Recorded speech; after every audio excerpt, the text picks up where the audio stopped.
Good morning, America. Welcome. Happy Monday. You won't want to miss today's podcast. For today, we'll be talking about the controversial topic of gun control. First off, what is gun control? How does it affect America today? And is the Second Amendment still applicable to today's society? Stay tuned for all this and more to come after the break.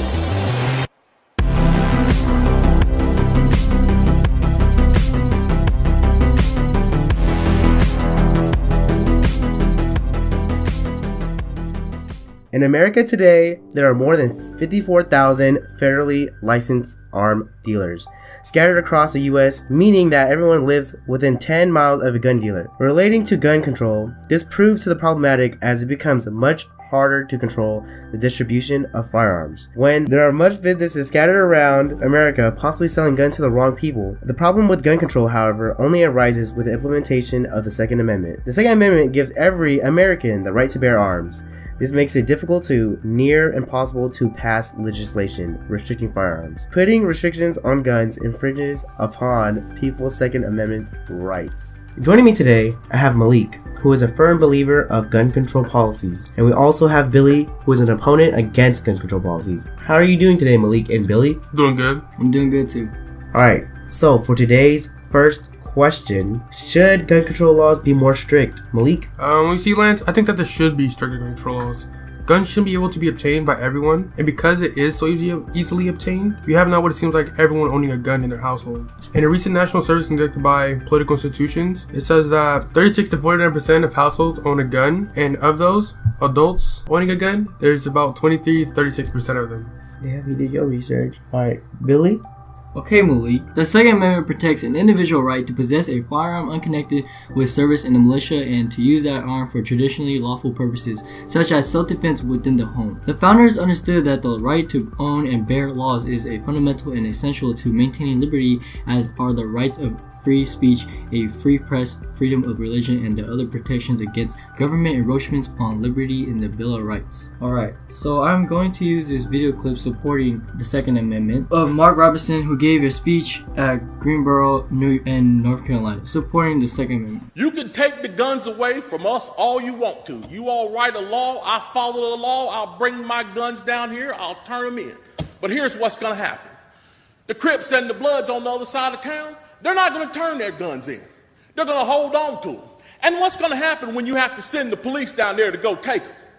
The police can barely enforce the law as it is. As what I see, we demonize the police, criminalize and vilify the police, and we make the criminals into victims. And we're talking about restricting guns? How are you going to do that? Mark Robertson believes that restricting gun control laws takes away the Second Amendment right, which is the right to bear arms. Regulating gun laws are basically pointless because the people who are basically causing the problems aren't going to actually give up their guns. And as of now, the police can hardly do anything about that because of the status we get labeled on the cops. Mark Robertson said, restricting guns? How are you going to do that? How are you going to do that when the police department's already hamstrung? You got going to be able to go down here, take these guns from these criminals. So these criminals are going to hold on to their guns, and that's going to happen. They're still going to break into my house and they're still going to shoot me with it. And yes, who's going to be the ones who suffers? It's going to be me. And the status of the cops we give them makes us the majority uncomfortable because it makes us feel obligated to protect ourselves from the cops that are supposed to protect us. That's why restricting gun control laws takes away the Second Amendment right to bear arms. Alright, that was good, Billy. How about you, Malik? What do you think of Billy's argument? Well, it's a valid reason, but it's probably the reason why that there are so many gun deaths. According to the Federal Bureau of Investigation, Criminal Justice Information Service Division, on July 25, 2017, roughly 16,000 murders were committed in the United States during 2016. Of these, about 11,000, or 73%, were committed with firearms. If you take a look at this data, it says that 73% of murders in 2016 were committed with guns. To me, I see that this would have never been the case if people didn't believe in using guns in self-defense. Think about it. If no one were to have guns except the military, then no one would be able to commit crimes with guns. All you have to worry about is close-quarter weapons. Not only does the FBI see this as a problem, Obama also sees this as a problem. In addition to this, here's a clip about Barack Obama giving a speech in 2016 discussing the topic of gun violence. We're going to add 200 more ATF agents and investigators. We're going to require firearms dealers to report more lost or stolen guns on a timely basis. We're working with advocates to protect victims of domestic abuse from gun violence, where too often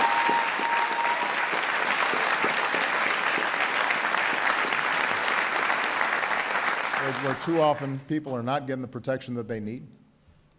Number 3, we're going to do more to help those suffering from mental illness get the help that they need. So,